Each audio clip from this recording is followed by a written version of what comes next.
saya lebar-lebarkan dikit supaya Anda punya kesegaran. Saya harus kembalikan kembali kepada pohon pokoknya, yaitu Imam Mahdi.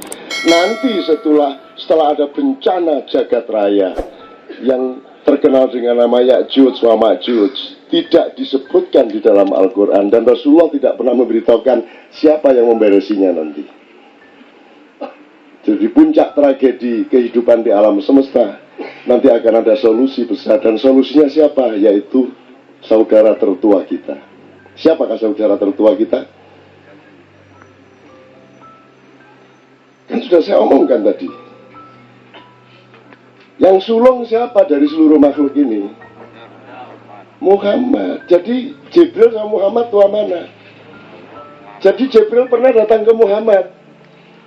Terus Jibril lupa kalau dia itu gara-gara dia malaikat, Muhammad pas jadi manusia. Terus dipikir Muhammad itu manusia benar. Terus dia kaget, kok kamu tidak taklim kepadaku wahai Muhammad, kata Jibril. Lah, lali sampean.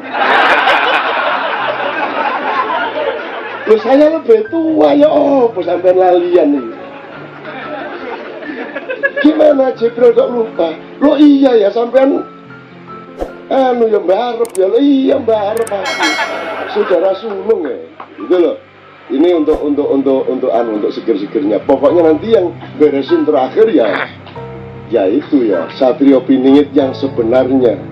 Karena sampai sekarang umat Islam tidak mengerti siapa sesungguhnya Muhammad SAW. Yang dia kenal hanya Muhammad bin Abdullah, Muhammad bin Aminah, Muhammad ponaane Abu Thalib, Muhammad bapakne Qasim, Muhammad morotuane Ali. Tapi kamu tidak pernah tahu Muhammad yang sejati. Kamu pikir dia manusia? Iya, dia berperan jadi manusia. Kamu pikir dunia ini hanya diisi kamu. Yang orang kayak kamu ini kan baru 7.000 tahun kok. Itu pun sekarang diperkecil sama Tuhan supaya banyak, supaya seger, supaya penduduknya banyak, populer. Dulu kan gede-gede, dulu gede banget lah. Nabi Nuh itu gede banget. Yafet itu yang mbahnya orang Sunda, orang Jawa, anaknya Nabi Nuh yang kedua. Itu juga gede, rambutnya agak keriting sedikit gitu. Oh, saya pernah ngopi bareng, Rek.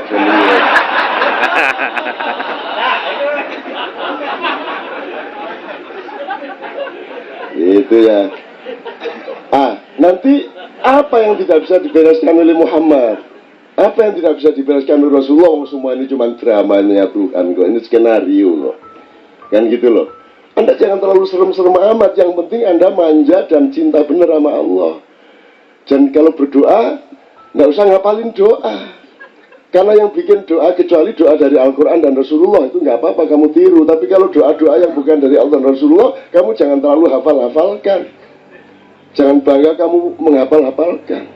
Harus orisinal kamu. Tuhan, saya terlanjur janji nih sama istri saya nih. Aduh, jangan bikin malu aku dong. Ya Allah, aku ini ya Allah. Aku nggak pernah loh beliin apa-apa yang agak mahal istri saya. Kan saya cinta bener sama dia, dia juga setia sama aku. Ya Allah, masa sih nggak pernah bisa membeliin kalung aja nggak bisa, ya Allah, tolong dong, gitu loh. Caranya berdoa gitu. Ya tapi jangan keras-keras. Ntar kedengaran Pak RT dibalang kan, itu ngawur ya gitu ya. Gitu Mas. Ya Allah, jangan permalukan aku. Saya kan sering pernah cerita tentang para wali ya. Yang pernah saya ceritain, ada seorang waliullah di Pambusuang di Sulawesi Selatan. Orang yang alim, orang yang pendiam, orang yang tidak punya pamrih keduniaan, orang yang mentidakkan materialisme sedemikian rupa, sehingga dia diangkat oleh Raja Mandar untuk menjadi ulama sesepuh di sana. Dan supaya dia tidak diktator memilih seseorang langsung, maka pura-pura diadakan sayembara. Sayembaranya sederhana, rakyat dipanggil, raja kasih kotak yang ditutupi kain mandar. 3 calon ulama sesepuh ini disuruh menebak isinya kotak itu apa. Ulama pertama mengatakan isinya kain mandar. Rajanya senyum karena dia yang ngasih, di situ bukan kain mandar isinya. Calon yang kedua mengatakan badik. Raja agak Kaget karena memang badik yang ditaruh raja di dalam kota itu. Nah yang ketiga ini imam yang kita omongkan ini. Dia tahu isinya badik, tapi sudah terlanjur ditebak oleh calon kedua. Terus dia bilang sama Allah, ya Allah jangan permalukan aku dong. Kalau memang engkau cinta sama aku, kalau memang aku engkau izinkan untuk memenuhi apa yang diidamkan oleh rakyat Mandar, jangan permalukan aku dong. Dia sudah terlanjur bilang badik, isinya badik. Kalau gitu tolong dong turutin apa yang aku omongkan nanti. Terus Allah, ya wis ono sakarepmu. Itu kan ya. Itu. Terus dia bilang kosong. Begitu dibuka tidak ada badiknya, tidak ada gayanya, isinya kosong. Gitu loh mas, gitu. Jadi sama Allah itu bilang gitu, saya malu dong sama istri saya. Kalau engkau tidak mengabulkan berarti engkau mempermalukan aku di depan istriku. Kan gitu, agak maksa-maksa dikit gitu loh. Kayak orang Pekalongan tuh loh. Mau bayar sekolah, nggak bisa-bisa, nggak dapat duit, dagang nggak laku-laku. Akhirnya dia ngancam, pokoknya kalau sore ini nggak laku, berarti besok saya tidak bisa bayar sekolah anak saya. Sudah, saya nggak perlu beribadah, saya minum aja, judi aja lah. Gitu. Tuhan, panik dia, ya, tak kabulkan, dikabulkan mas, aku mas. Ya tentu saja Tuhan nggak kayak omongan saya tadi, tapi kan kita kan membahasakan secara budaya kita, bukan Allah itu kayak gitu, enggak. Kita tidak tahu Allah kayak apa, tapi terus bagaimana ngomong tentang Allah kalau tidak dengan bahasa kita? Sedangkan Allah sendiri berfirman memakai bahasa kita. Ente suruh Allah pakai bahasanya Allah, mampus lu. Terus bagaimana cara kita memahami? Allah menyesuaikan diri maka dia Rabbun. Allah yang tegak itu ilahun. Dan Qul a'udzu birabbin nas itu Rabbun. Malikin nas itu raja tapi dia mengayomi orang. Terus ilahin nas. Jadi pertama aku ini sangat sayang sama kamu, maka dia pakai huruf ra, melengkung begini. Disayangnya manusia. Tapi kamu jangan lupa loh, aku ini bukan hanya pengasuh, aku ini bisa mengasuh kamu karena aku ini raja di raja kamu, Malikin Nas. Tapi kamu jangan lupa, saya bukan hanya raja, aku ini nggak ada kamu, nggak ada masalah. Kamu saya bunuh semua, saya bikin baru lagi juga nggak masalah. Aku ini Ilahin Nas. Nah, gitu loh, Rek. Dipahami urut-urutannya. Jadi kalau ngaji, dipahami itu. Qul a'udzu birabbin nas, gitu ya. Malikin nasnya menggambarkan dia raja, ilahin nasnya menggambarkan gagah perkasanya Allah sebagai individu. Jadi ngaji itu bukan menghafalkan lagu. Ngaji itu mengekspresikan apa yang menjadi pemahaman dia terhadap kalimat-kalimat Allah itu. Nah, lebarnya ke situ. Tapi tidak ada masalah, semua pada nggak bisa ngaji kok. Tidak akan ditagih apa-apa oleh Allah Subhanahu Wa Taala. Oke, supaya Cak Puji sama Ustaz Nur Somantri menjelaskan. Cak Puji saya kira punya wacana-wacana yang nakal mengenai apa. Sekarang saya singkat begini teman-teman sekalian. Dua hal. Kalau dalam gagasan Jawa, pasti Sunda punya dan semuanya juga punya. Kita bisa ambil dari Joyoboyo, kita bisa ambil dari Ronggowarsito. Joyoboyo itu bukan orang Hindu, Joyoboyo itu Muslim, seorang Syi'i, seorang Syiah. Gurunya ada tiga, satu dari Persia, satu dari Turki, satu dari Roma. Tapi ketiga-tiganya Syekh. Nah, yang dari Persia ini yang banyak spiritual, mengajarkan spiritualitas kepada Jayabaya, sehingga Jayabaya kemudian berdiskusi terus dan merumuskan hasil diskusi mereka yang kemudian dikenal sebagai ramalan Jayabaya. Itu. Kemudian sekian abad kemudian muncul yang namanya Ronggowarsito. Dia merumuskan dengan bahasa yang lebih dekat ke kita, yang disebut Joko Wingit atau Satrio Piningit atau Rijalun Mahjubun. Itu rumusannya adalah Satrio Pinandito Sinisian Wahyu. Jadi ini syaratnya agak lumayan berat. Satu, satria. Dia seorang kesatria. Kesatria itu ya pinter, berani tanding, jujur, sportif, penuh cinta kasih. Dia berempati kepada siapapun yang dilawannya, seperti Sultan Salahuddin menyembuhkan Jenderal pimpinan perang salib, jadi dia seorang satria, ngerti pokoknya satria ya.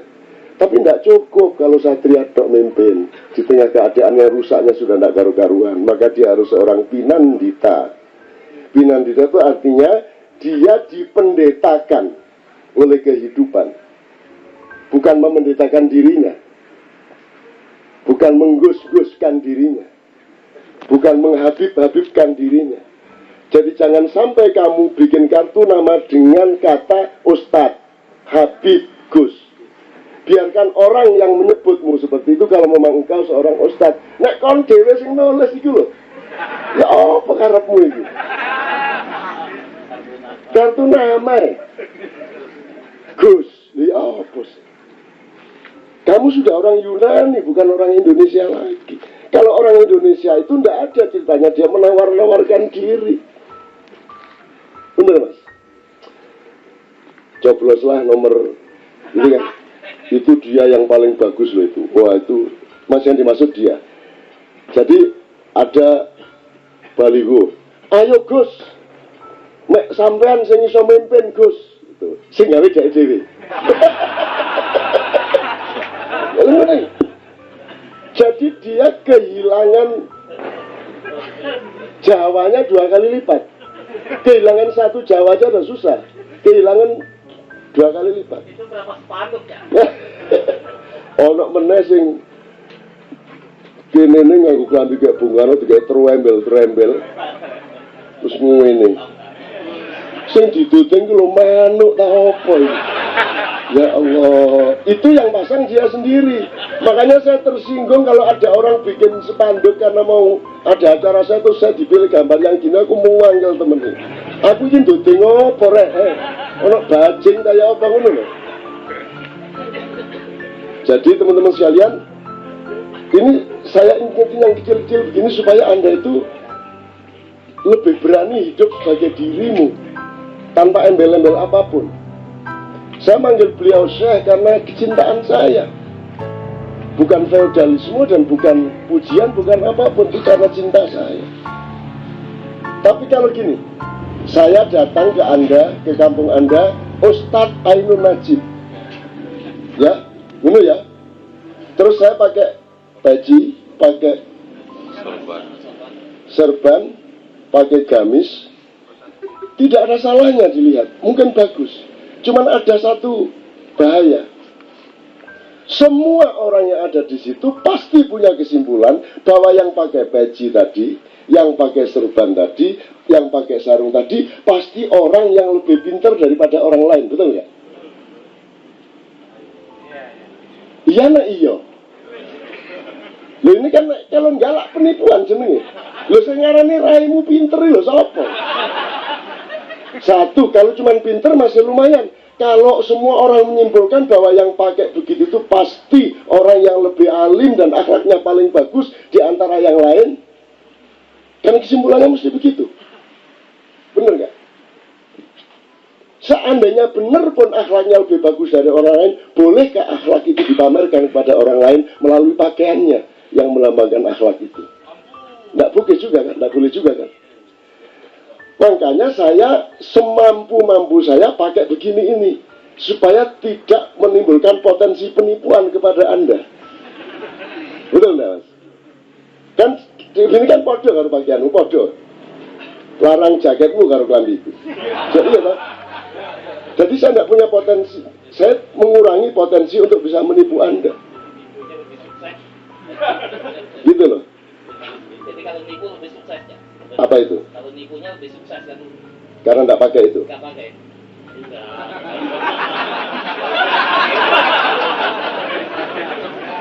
Iya, bisa juga. Bisa juga saya berlagak tidak pakai supaya saya lebih mudah menipu Anda. Bisa juga. Nah, tinggal Anda nilai. Saya selama ini menipu Anda di bidang apa, Anda harus kritis kepada saya. Dan Anda tidak boleh mendewakan saya, Anda tidak boleh mengiwan faloskan saya, Anda tidak boleh menghabib-syekkan saya, Anda tidak boleh mengzainuddin saya, Anda tidak boleh memuhammadkan saya, Anda tidak boleh meng-SB-kan saya. Saya adalah saya, dan saya menjadi saya adalah karena Allah menjadikan saya sebagai saya, dan tidak karena yang lain.